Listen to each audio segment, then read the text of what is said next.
KD news के इस bulletin में आप सभी का स्वागत, वंदन, अभिनंदन। आइए नजर डालते हैं इस वक्त की बड़ी खबर पर। इस वक्त की बड़ी खबर भोपाल से आ रही है। भोपाल में आयोजित जन अभियान परिषद सम्मेलन में मुख्य अतिथि के रूप में पहुंचे मध्य प्रदेश मुख्यमंत्री डॉक्टर मोहन यादव, और यादव जी ने कार्यक्रम दौरान क्या कुछ कहा, आइए सुनते हैं उन्हीं की जुबानी। और जन अभियान परिषद के सम्मेलन के कार्यक्रम की कुछ मुख्य झलकियां आपके सामने प्रस्तुत हैं।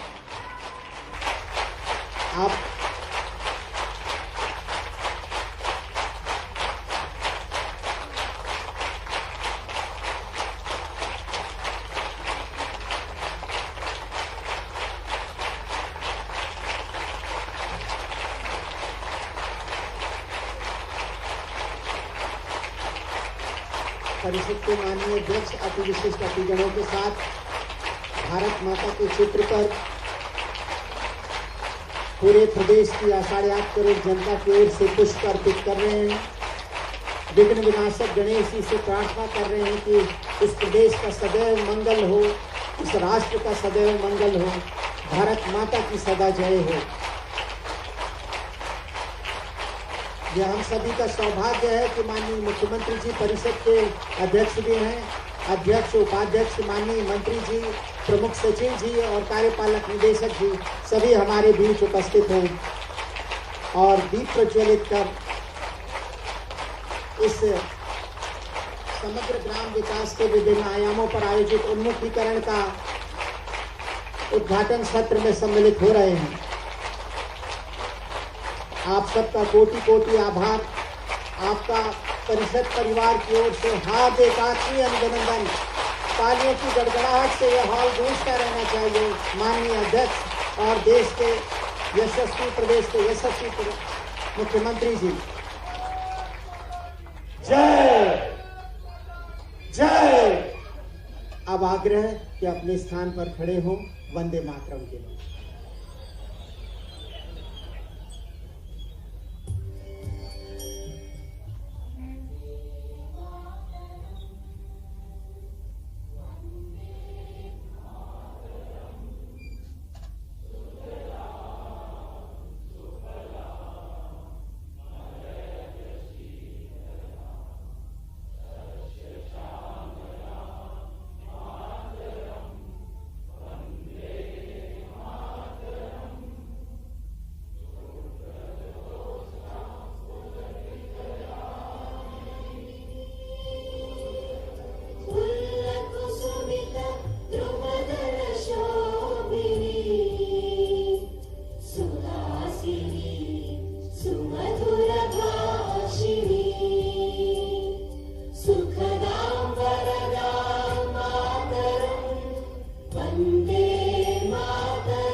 अतिथियों के स्वागत की बेला है। मैं परिषद के माननीय उपाध्यक्ष महोदय जी से निवेदन करूंगा कि पुष्प गुच्छ, शॉल और श्रीफल से परिषद की भावनाओं को अभिव्यक्त करते हुए हमारे बीच कृपा पूर्वक पधारे माननीय मुख्यमंत्री जी जो परिषद के अध्यक्ष भी हैं, आदरणीय देवड़ा सर जो हमारे विभाग के मंत्री जी हैं, आपका और उप मुख्यमंत्री जी हैं, आप सबका स्वागत करेंगे। पुष्प गुच्छ शीघ्रता करेंगे क्योंकि समय सीमा है।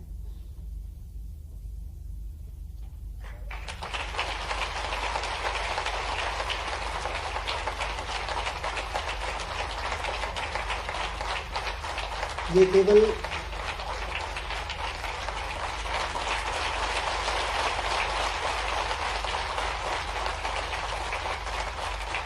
उप मुख्यमंत्री जी और हमारे मंत्री आदरणीय वित्त मंत्री जी का स्वागत परिषद के उपाध्यक्ष जी के द्वारा। माननीय मुख्यमंत्री जी, ये जो शॉल है ये परिषद परिवार की ओर से संवेदनाओं का, भावनाओं का एक शॉल है जो हमेशा आपको ऊष्मा और ऊर्जा देता रहेगा। ये पूरा परिषद परिवार सदैव आपके साथ है।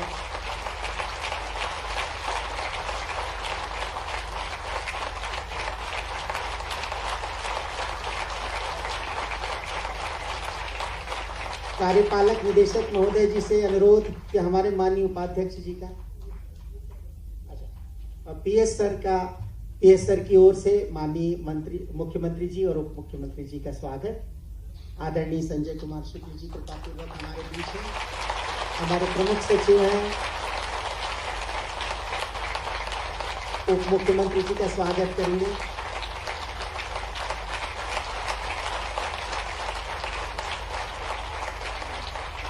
परिषद परिवार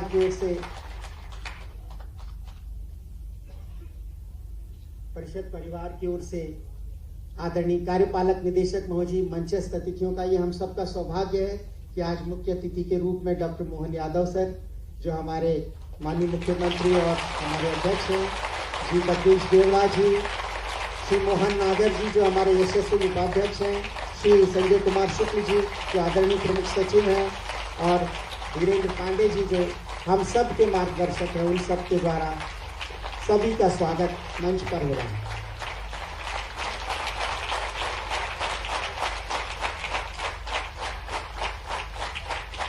आदरणीय अतिथि महोदय, हमारे प्रमुख सचिव महोदय,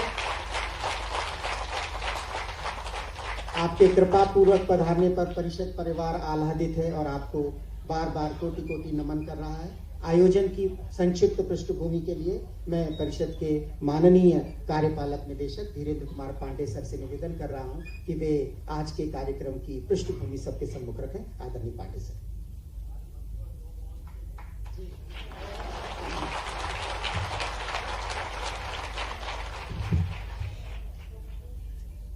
प्रदेश के दूरदर्शी और कर्मठ माननीय मुख्यमंत्री जी एवं परिषद के माननीय अध्यक्ष श्री मोहन यादव जी, माननीय उप मुख्यमंत्री श्री जगदीश देवड़ा जी, परिषद के माननीय उपाध्यक्ष और अत्यंत आत्मीय श्री मोहन नागर जी, योजना आर्थिक सांख्यिकी विभाग के प्रमुख सचिव श्री संजय कुमार शुक्ल जी, समग्र ग्रामीण विकास के विभिन्न आयामों पर आयोजित इस एक दिवसीय प्रशिक्षण कार्यशाला में आप सबका अभिनंदन करता हूं, स्वागत करता हूं, वंदन करता हूं।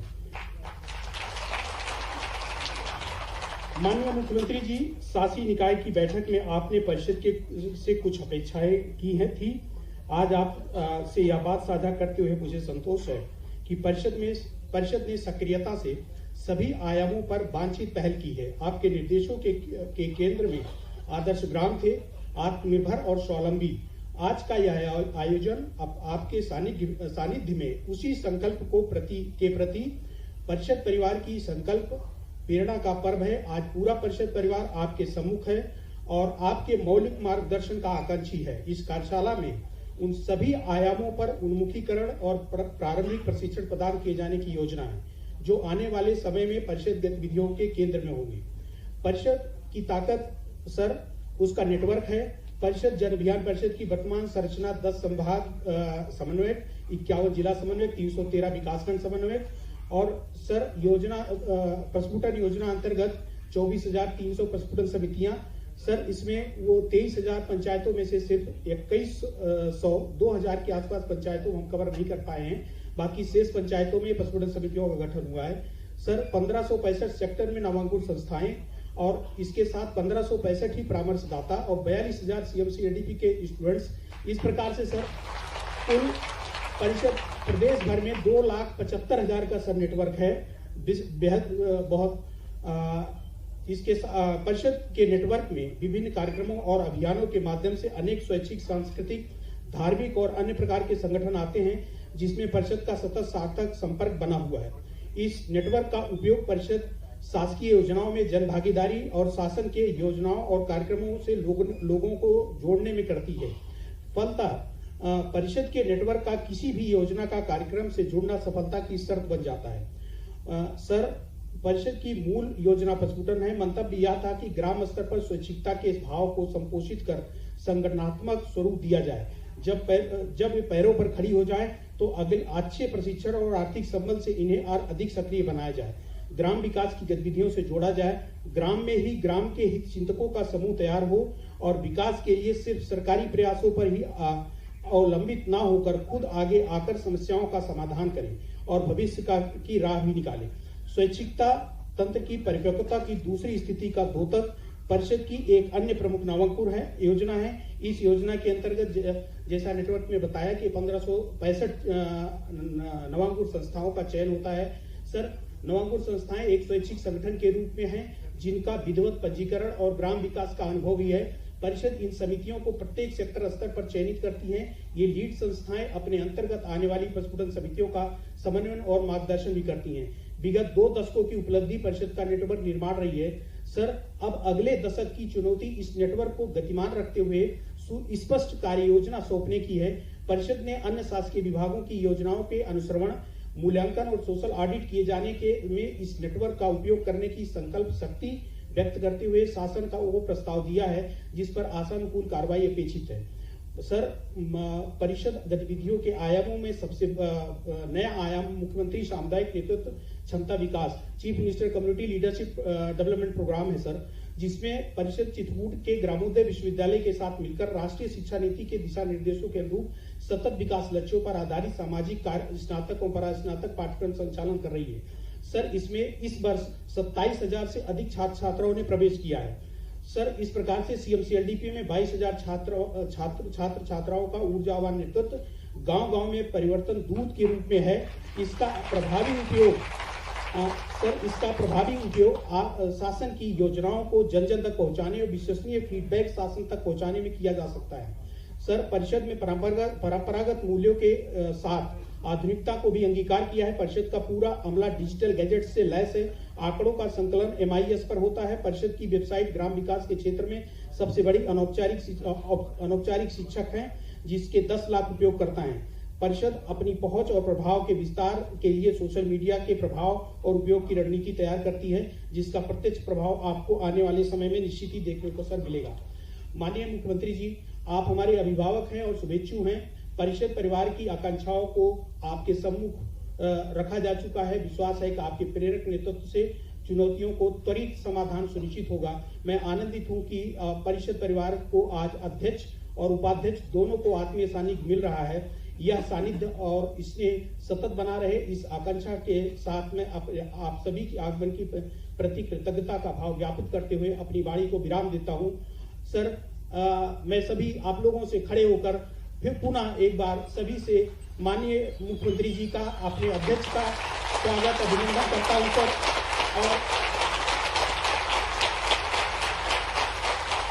और इसी के साथ मैं अपनी वाणी को विराम देता हूं। जय हिंद, जय भारत सर।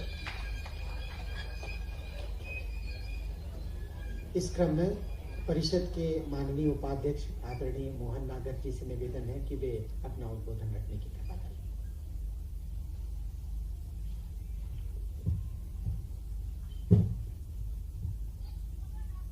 भारत माता की, नर्मदा मैया की। मध्य प्रदेश के जन जन का अभियान,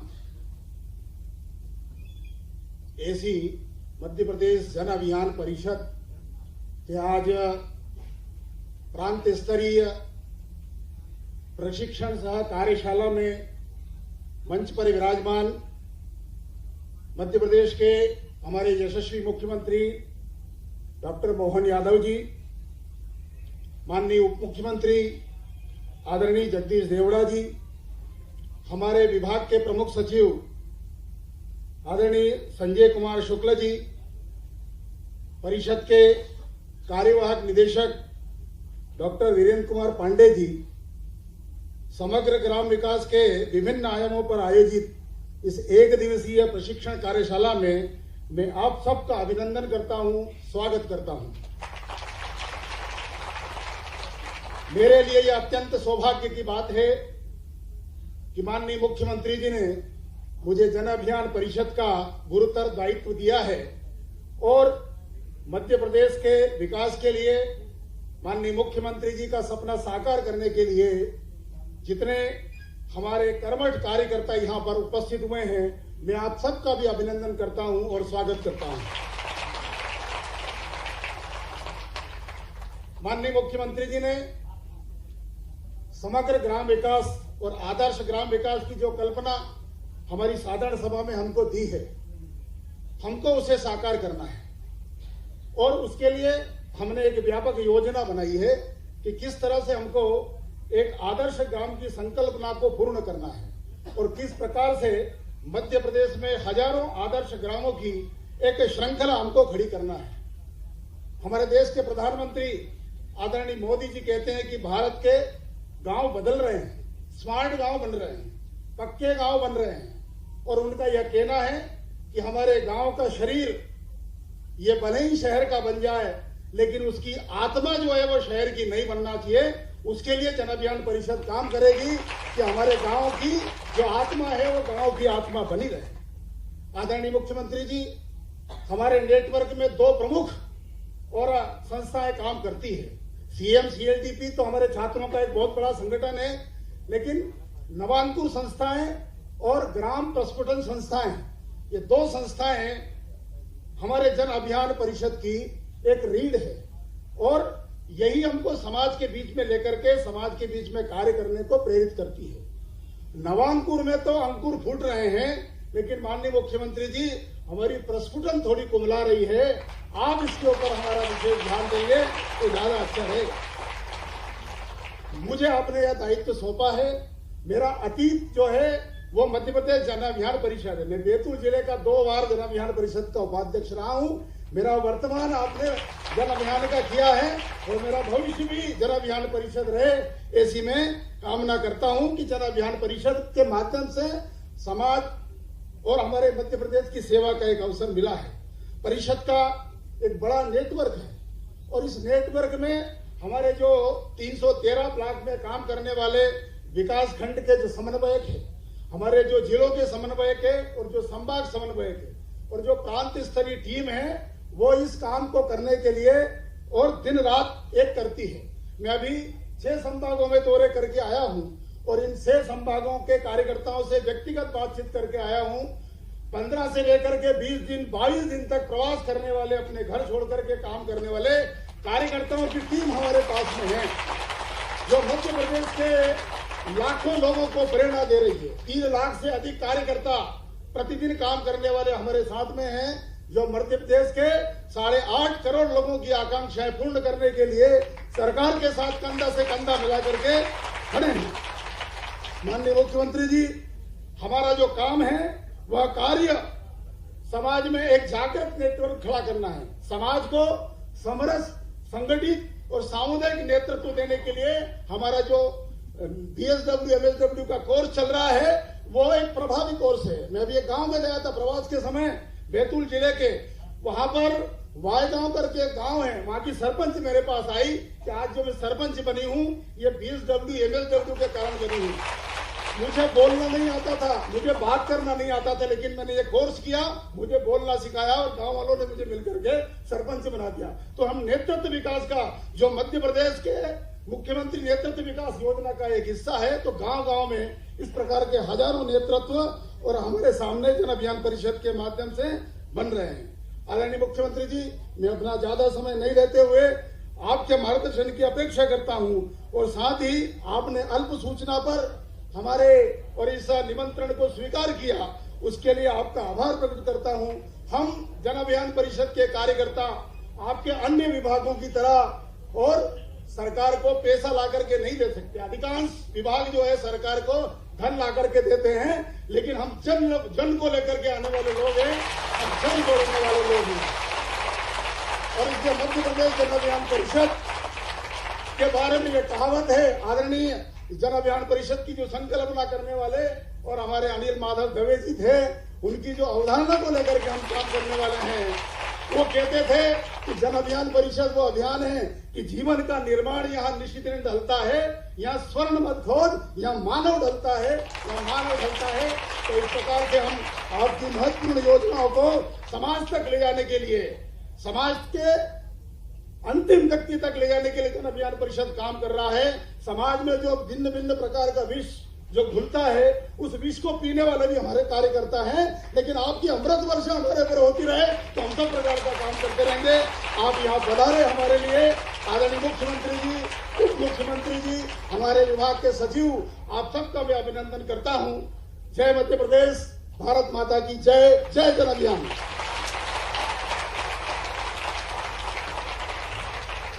माननीय उपाध्यक्ष जी के प्रेरणास्पद उद्बोधन के बाद मैं माननीय मुख्यमंत्री जी को आमंत्रित करूं। इससे पहले अवसर की स्मृतियों को चिरस्थायी बनाने के लिए हमने आपके लिए प्रतीक चिन्ह लाए हैं, आप सादर ग्रहण करेंगे। ये परिषद परिवार की भावनाओं की अभिव्यक्ति है जो उपाध्यक्ष महोदय और कार्यपालक निदेशक महोदय के कर कमलों से अभिव्यक्त हो रही हैं।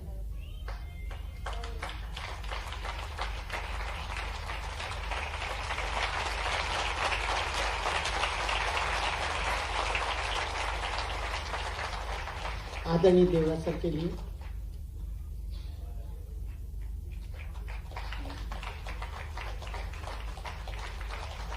और सबके लिए तुलसी का पौधा।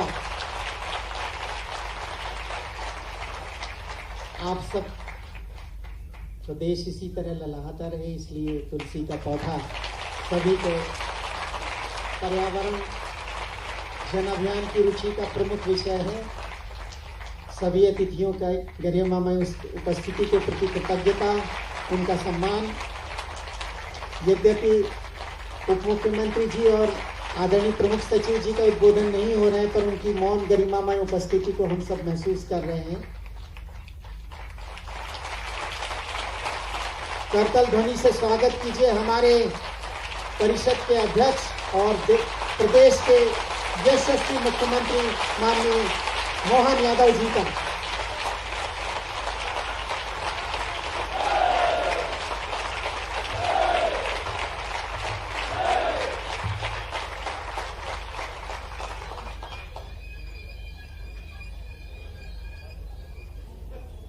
जन अभियान के आज के इस समृद्धि योजना अंतर्गत समग्र ग्राम विकास एवं विकास के विभिन्न आयामों के विषयों पर ये जो प्रशिक्षण सह कार्यशाला का जो आयोजन किया गया, इस आयोजन में मंच पर विराजमान हमारे सुयोग्य उप मुख्यमंत्री और बहुत दिनों से लगातार काम के आधार पर अपनी पहचान बनाने वाले हमारे विद्यार्थी परिषद के पूर्व साथी श्रीमान जगदीश देवड़ा जी,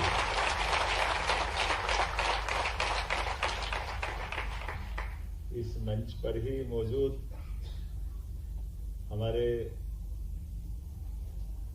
जन अभियान के नव नियुक्त उपाध्यक्ष ना इधर ना उधर मोहन नागर,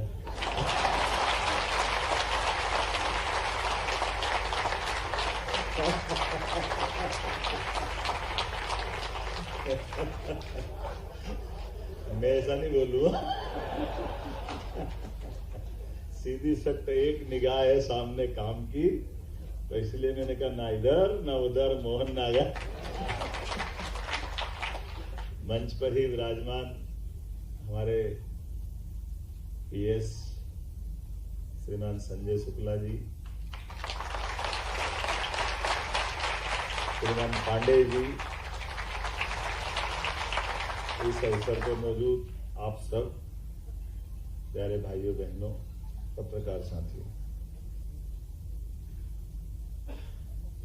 जन जन के कल्याण के लिए समर्पित जन अभियान और जन अभियान का जो गठन हुआ है, वो गठन का भी गठनकर्ता स्वर्गीय अनिल माधव दवे जी को स्मरण कर रहा हूं, जिनके आधार पर ये हमारी स्वैच्छिकता, सामूहिकता, सामुदायिक सहभागिता से स्वावलंबन का विजन, ये प्रदेश के हर व्यक्ति को आत्मनिर्भर बनाने की दिशा में खासकर सरकार के साथ कदम से कदम मिला के समाज भी चले, इन दोनों के बीच जो बड़ी महत्वपूर्ण कड़ी की कल्पना की। अन्यथा हमारी सरकार और सरकार के अमले के बीच की योजनाओं को नीचे के धरातल पे ले जाने के लिए एक अपने केमिस्ट्री में उत्प्रेरक करके बड़ा अच्छा कैटलिस्ट है ना साइंस में, जो अपनी स्वयं की कोई इच्छा नहीं रखता है, लेकिन अपनी उपस्थिति मात्र से वो अपनी चलने वाली गतिविधियों को बढ़ा सकता है या घटा सकता है, लेकिन वो स्वयं उसमें कोई रोल अदा नहीं करता। मैं आज के इस अवसर पर आप सबकी वो जो उत्प्रेरक की भूमिका है मैं इसका पिछला हिस्सा हटाता हूं कि घटा तो नहीं सकता लेकिन बढ़ा सकता है, ये मैं पक्का करता हूं।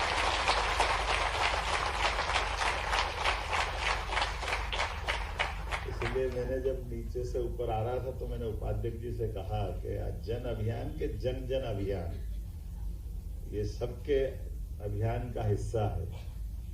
और ये बात भी सही है कि हमारे लिए जब से जन अभियान परिषद बनी है आपकी बड़ी भूमिका है अलग अलग सेक्टर में। भूजल भंडारण में भी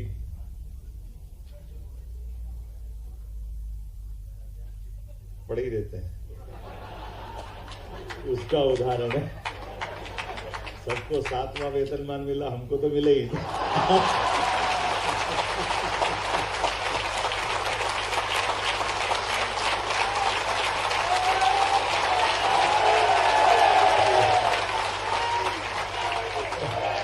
अरे मैं समझ नहीं पाया, आपने नहीं मिलने के लिए ताली बजे के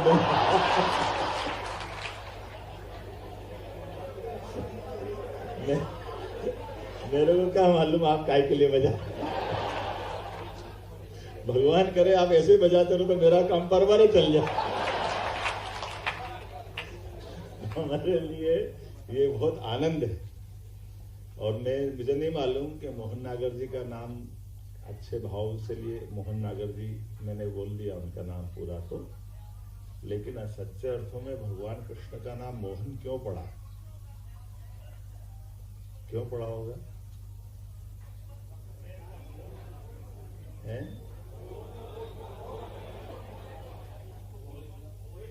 मैं ऐसा उल्टा भी कहता हूं कि किसी से मोह नहीं है।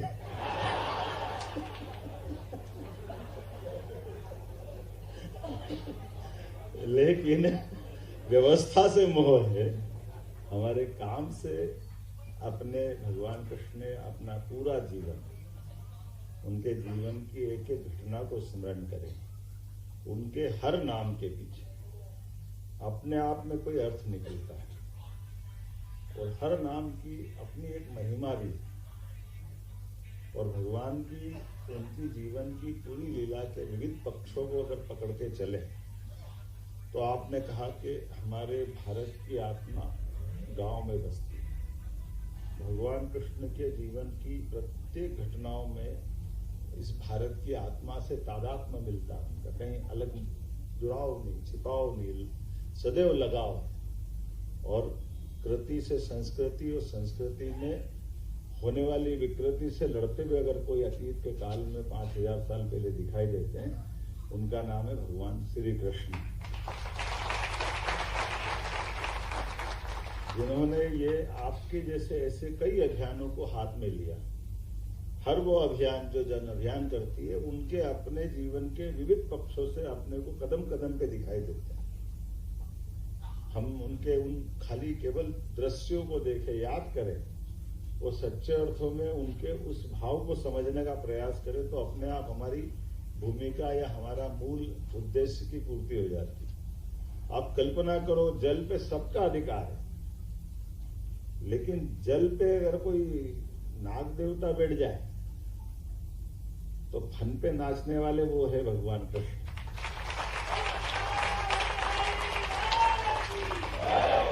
जल पे सबका अधिकार, एकाधिकार नहीं हो सकता।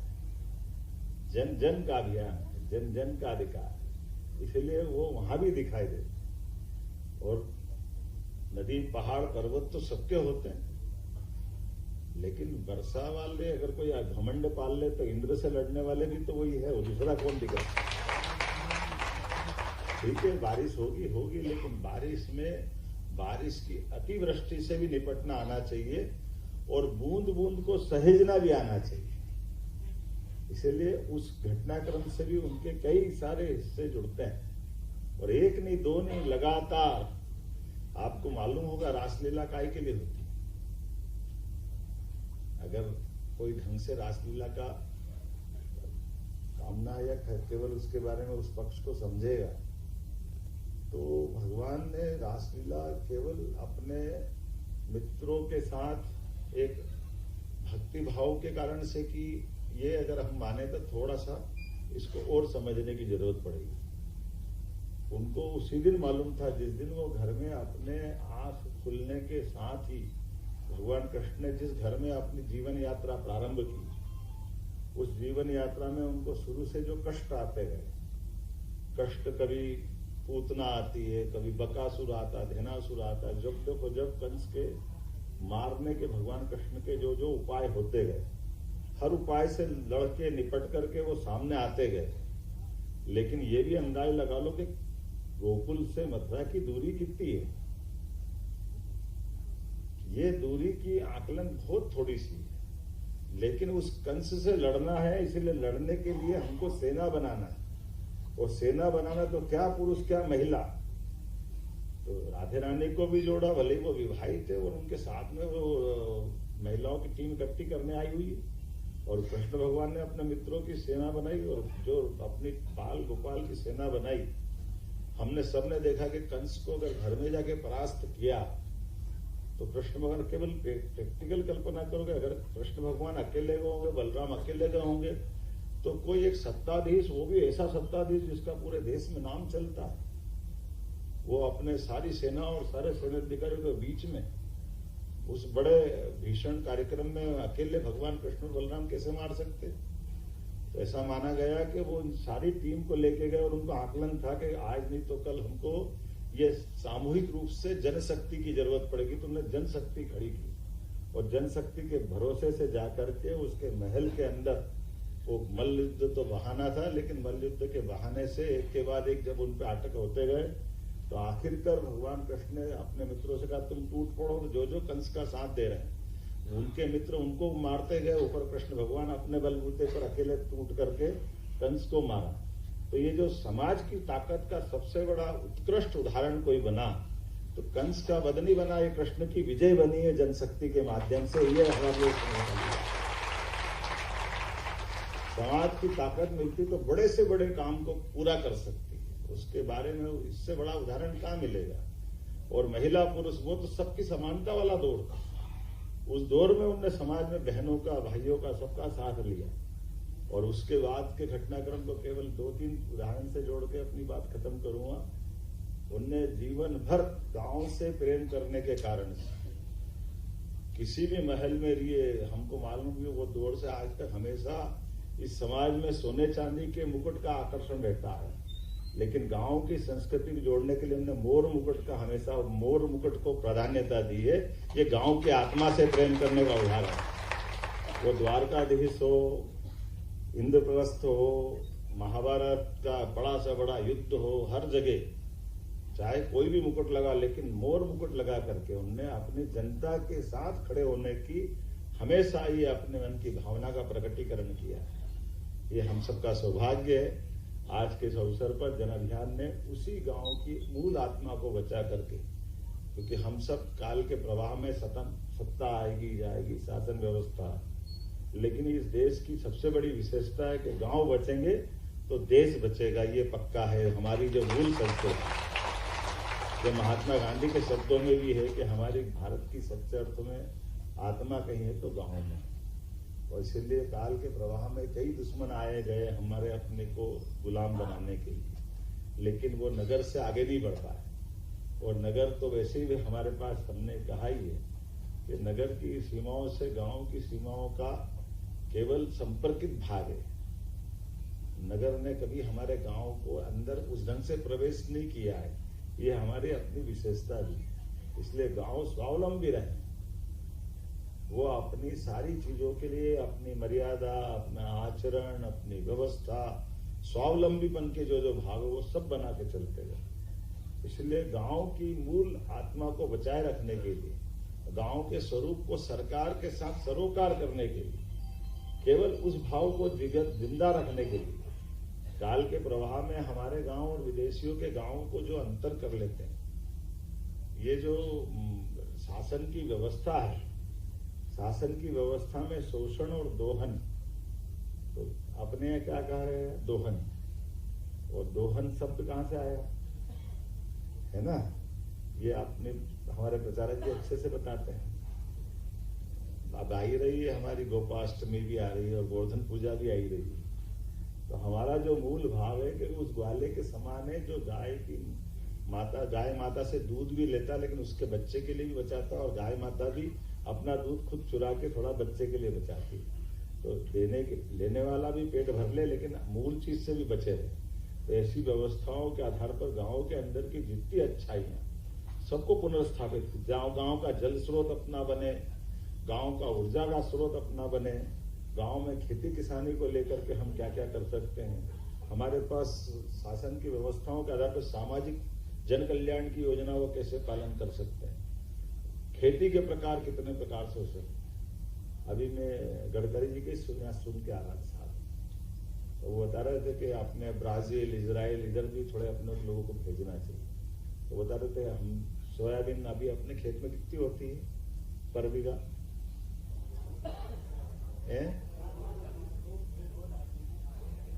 है ना, और ब्राजील में कितनी होती है 30 कुंटल प्रति बीघा। बीघा तो बराबर ही, लेकिन अगर अपने को 30 कुंटल कराना है, इजराइल की टेक्नोलॉजी से और आगे बढ़ जाती है। हमारे यहाँ बारिश कितने इंची होती है एवरेज? 40, 30, 32 से तो ऊपर ही होती है, और इजराइल में कितनी होती है क्या संजय जी, है ना? तो बूंद बूंद पानी को सहेजते। हमारे यहाँ गौ माता के दूध की बात करें तो अभी अपने यहाँ हमारी देसी नस्लों के बारे में बहुत सारी आप सबको तो क्या बताना, लेकिन इस व्यवस्था के लिए सरकार ने दो तीन निर्णय किए, वो आपको बताना चाहूँ। तो जो हमारे लिए आमतौर पर चुनाव के लिए हम कोई काम करें, चुनाव 5 साल में एक बार जोरदार अभिनंदन करो माननीय नरेंद्र मोदी जी का, जिनने कहा हमारे देश में इलेक्शन जरूरी है, लेकिन इलेक्शन से पहले नेशन भी तो जरूरी है, राष्ट्र तो जरूरी है। केवल इलेक्शन के लिए नेशन नहीं चाहिए, नेशन के लिए इलेक्शन चाहिए। और नेशन के लिए इलेक्शन के लिए क्या होना चाहिए? निश्चित रूप से एक बार चुनाव करा लो, इस पार या उस पार, जो होगा हो जाएगा। लेकिन ये अलग वो अलग वो अलग, रोज रोज चुनाव कराओ, ये नाटक कहां से लाए? आपकी जानकारी, अतीत के प्रवाह में जो आज विरोध कर रहे हैं उनके बाप दादा नहीं बिगाड़े हैं, दूसरा कोई नहीं आया, नहीं तो एक साथ ही होते थे। 69 के बाद तत्कालीन प्रधानमंत्री ने उन्हें ही बिगाड़ा था। और ये भी मजेदार जोरदार चीज है। मैं एक छोटा सा किस्सा सुना के मेरी बात खत्म करूंगा। हम में से कई सारे लोग यहाँ उज्जैन वाले भी बैठे हुए, मालवा के लोग भी हैं, बाकी प्रदेश के भी हैं। हाट बाजार में मैं मिडिल में था, बुधवारे हाई स्कूल में मेरे अपना पढ़ाई करके निकल रहा था, वहीं बुधवारे हाट लगता था सामने स्कूल के बाहर ही। तो अपना बस्ता लेके निकला तो सामने डमरू बजाते हुए एक मंजन बेचने वाला था। और मंजन बेचने वाले ने कहा कि मैं ये सांप है, ये नेवला है, इधर डंडा मारे सांप को तो वो सांप उछले, नेवले को डंडा मारे वो उछले, बंदा बेचारा जाएगा ही नहीं, उधर टोकरी में से कहाँ जाएगा। तो डरा है, दिखाया कि देखो ये सांप है, नेवला, ऐसे लड़ूंगा ऐसे लड़ूंगा, ये कभी काट देगा, ये कर देगा वो कर देगा। अपने को मजा आया, चलो ये अच्छा, चलो इनकी लड़ाई देखते हैं आज। अब मैं खड़ा हो गया, धीरे धीरे करके एक आए दो आए, वो डमरू बजाते हुए धीरे धीरे भीड़ इकट्ठी करी। मालूम पड़ा कि उसने 100-150 लोग से ज्यादा इकट्ठे कर लिए। और इकट्ठे करने के बाद उन्होंने कहा ये सांप नेवला सांप को अब देखो किसको कौन मारता बताता हूँ। और होता यही है कि नेवला जीतता है, सांप के टुकड़े कर देगा। ऐसे करते करते उसने बात अपनी जमाई। अच्छा 100-150 की भीड़ हो गई। बात करते करते करते उसने धीरे से, कब पता नहीं चला क्या हुआ, और धीरे से कहा कि देखो ये नेवला काटता कैसे है, सांप को दांत से काटता है, दांत नेवले जैसे होना चाहिए। और मंजन की डब्बी निकाली उसने अपनी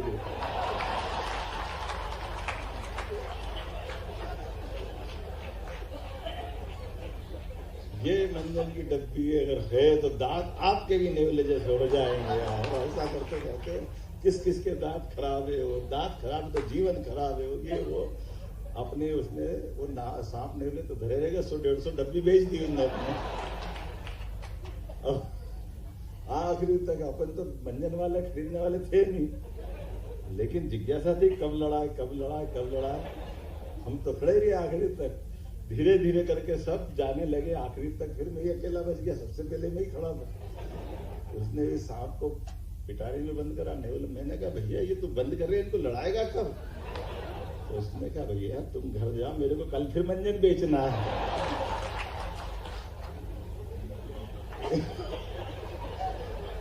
ये तुम्हारे जैसे आ जाए तो मेरे सांप मरवा देंगे। इतना गौर से कोई नहीं देखता मेरे को तो रोज मंजन बाल बच्चे पालना है। मेरे को समझ में आ गई ये कांग्रेस के लोग ऐसे ही करते, मंजन बेचते। इनको अपने मूल बात से, मूल भाव से कोई लेना देना नहीं।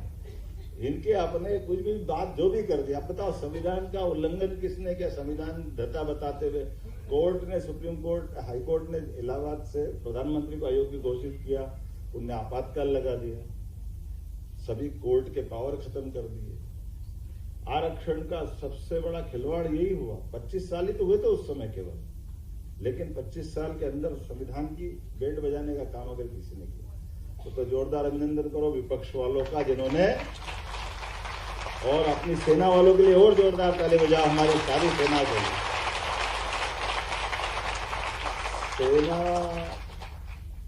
समाज और विपक्षी दलों ने डटकर विरोध किया और इस देश में कोई दूसरी व्यवस्था नहीं बनी। समाज ने विरोध किया और अगला चुनाव आया तो इनको धूल चटा दी, बिल्कुल औकात में ला दिया। तो ये जो समाज की चेतना, इस चेतना को बनाए रखना भी ये जन अभियान का काम है। हमारे स्वाभाविक गुण है, हम अन्याय के खिलाफ बोलेंगे और अन्याय होने वाली व्यवस्थाओं के खिलाफ समाज को जागृत रखना, चैतन्य रखना, उस चेतना को जगाए रखना, ये जन अभियान परिषद का काम है। तो मैं आज के इस अवसर पर आप सबके प्रति शुभकामना देता हूं, बधाई देता हूं और उम्मीद करता हूं कि आज आया हूं, आगे भी आता रहूंगा। तो हमारे बीच में ऐसे कई अभियान है जिन अभियानों को लेकर के आप और हम अभी योजना बनाएंगे। तो कई सेक्टर में हमने आगे बढ़ने के संकल्प लिए हैं। जैसे उदाहरण के लिए दूध उत्पादन को लेकर आप अंदाज लगा लो, इस प्रदेश के अंदर हमारे दूध उत्पादन की वर्तमान क्षमता देश के कुल दूध उत्पादन के 9% है। तो 9% है उत्पादन की क्षमता है। कृषि उत्पादन क्षमता 25% चली गई। लेकिन जब 31% फॉरेस्ट का एरिया है तो स्वाभाविक रूप से हमारी जितनी खेती हो सकती है वो खेती तक हम पहुंच गए। लेकिन अब जो जिनके पास कोई वन ग्राम में है उनकी आमदनी बढ़ाना है तो खेती से तो नहीं बढ़ाएंगे, तो उनको दूध से बढ़वा सकते हैं। उनकी आमदनी कैसे बढ़ाएंगे? ऐसी बड़ी आबादी जिनको इस प्रकार से जो खेती कर रहे हैं उनकी खेती की क्षमता नई टेक्नोलॉजी से विदेश से जाकर के कुछ लोगों को ट्रेंड करके वो मॉडल अपन सामने लाएं, जो हो सकता उसको बेहतर से बेहतर करें। जल भंडारण क्षमता बढ़ाएं, अनाज भंडारण क्षमता बढ़ाएं, शासन की योजनाओं का नीचे तक लाभ पहुंचाएं। कितने प्रकार से लाभ दे सकते हैं आज के जमाने में, वो सारे लाभ दिलाने के लिए सरकार योजना बनाती है। लेकिन सरकार की योजनाओं को बनाने के लिए एक छोटा सा उदाहरण देके अपनी बात समाप्त करूंगा। भगवान राम अपने पिताजी महाराज दशरथ के महल में आनंद से समय शिक्षा के बाद का निकाल रहे थे और बगल के जंगल में राक्षसों ने ऋषि मुनियों के हड्डी के ढेर बना दिए। तो विश्वामित्र आए, उन्होंने कहा भैया महाराज मेरे को आपके बेटे चाहिए। तो उन्होंने कहा बेटे क्यों चाहिए? पहले वो पास में राक्षस बहुत आतंक कर रहे हैं तो ये इनसे निपट लेंगे। मैं कहा ये निपट लेंगे तो ये क्या निपटेंगे? तो ये सुकुमार है, अभी तो इनने जीवन में देखा ही क्या है। हमारी सेना ले जाओ, सेना से सब निपट लेंगे। तो नहीं सेना नहीं चाहिए, ये चाहिए। ये और आप बड़ा कुछ अभियान हो तो मैं वो मदद कर देता हूँ। मैंने कहा महाराज कुछ नहीं चाहिए, केवल ये मेरे को दोनों राम लक्ष्मण दे दो, हम काम चला। अब इसके दोनों प्रकार के अपन इसकी परीक्षा करोगे, बोलने वाली बात का क्या अर्थ निकल रहा है। विश्वामित्र जी क्या कह रहे हैं? विश्वामित्र जी की बोलने की एक ध्वनि ये भी निकल रही कि अगर वो सेना ही सब कर देती तो ये आते ही क्यों यहाँ पे? नई व्यवस्थाओं में कोई गड़बड़ी हुई है, उसी का तो परिणाम है। तो व्यवस्था को लड़ने के लिए नवयुवाओं को आगे आना चाहिए। और नवयुवक को उसमें राजकुमार उनके मिले और हमने देखा भगवान राम लक्ष्मण ने क्या पता का फेरा ही जीत की। सब जिनने हड्डियों के ढेर लगाए थे उनको ढेर करने का काम अगर किसी ने किया, भगवान श्री राम ने किया, भगवान लक्ष्मण ने किया। और उतना ही नहीं, जब पुरुषार्थ जागृत होता तो माता सीता को भी लेके आते और आनंद आया। उसके बाद ये हमारे सबके लिए पूरे रामायण से सीखते कि नहीं सीखते। तो आप सबकी भूमिका विश्वामित्र की है, ये भी मैं मान के चलता हूं कि आप सब नए राम लक्ष्मण ढूंढोगे और हमारी व्यवस्थाओं की जो हड्डियों के ढेर लगे हुए हैं अव्यवस्थाओं की, उनको सुव्यवस्था में बदलोगे। बहुत बहुत धन्यवाद। आभार प्रदर्शन के लिए प्रवीण पवार।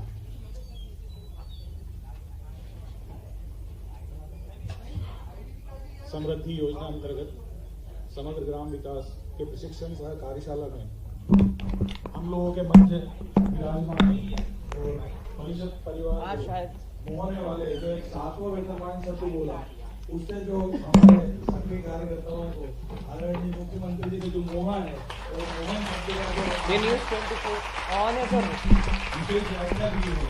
ऐसे हमारे पालक हमारे मध्य प्रदेश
मुझे इस बात की प्रसन्नता है, हमारे यशस्वी सड़क परिवहन मंत्री श्रीमान गडकरी जी भोपाल आए और भोपाल आने के साथ ही उन्हें 2 दिन पहले ही हमारा भोपाल कानपुर एक्सप्रेस वे 4 लेन मंजूर किया है, जो भोपाल से विदिशा के रास्ते होता हुआ कानपुर तक जाएगा। ये एक तरह से नया इकोनॉमिक जोन हमारा डेवलप होगा, जिसके माध्यम से 6.5 करोड़ से ज़्यादा की धनराशि का ये एक नया मार्ग होगा। मुझे इस बात की भी प्रसन्नता है कि लगभग 25,000 करोड़ से ज़्यादा की धनराशि के उन्होंने अलग अलग कामों को स्वीकृति देने की एक सैद्धांतिक स्वीकृति दी है। साथ ही साथ सुमस्त 2028 के लिए भी उन्होंने कहा कि आप अलग से प्रपोजल भिजवाइए, वो उस पर भी काम करने वाले हैं। आज मैं जन अभियान परिषद के प्रशिक्षण कार्यक्रम में आया हूँ। मुझे इस बात की प्रसन्नता है कि जन अभियान सामाजिक सरोकार से लेकर के जनता के बीच जाकर के शासन की योजनाओं को नीचे तक उतारने में बड़ी महत्वपूर्ण भूमिका अदा करती है। मेरे साथ हमारे यशस्वी उप मुख्यमंत्री श्रीमान जगदीश देवड़ा जी, हमारे जन अभियान परिषद के उपाध्यक्ष मोहन नागर जी और सभी अधिकारियों के साथ आज मुझे इस कार्यक्रम में आकर अत्यंत आनंद आया। जल गंगा अभियान, पशुपालन, पशु डेयरी, उन्नत खेती, अलग अलग प्रकार के बहुत सारे जनहितैषी ग्रामीण आधारित काम भी हैं, जिन काम पे हम जन अभियान के साथ जुड़ना चाहेंगे। मेरी अपनी ओर से इस पूरे कार्यक्रम की बधाई। पूर्व मुख्यमंत्री कमलनाथ ने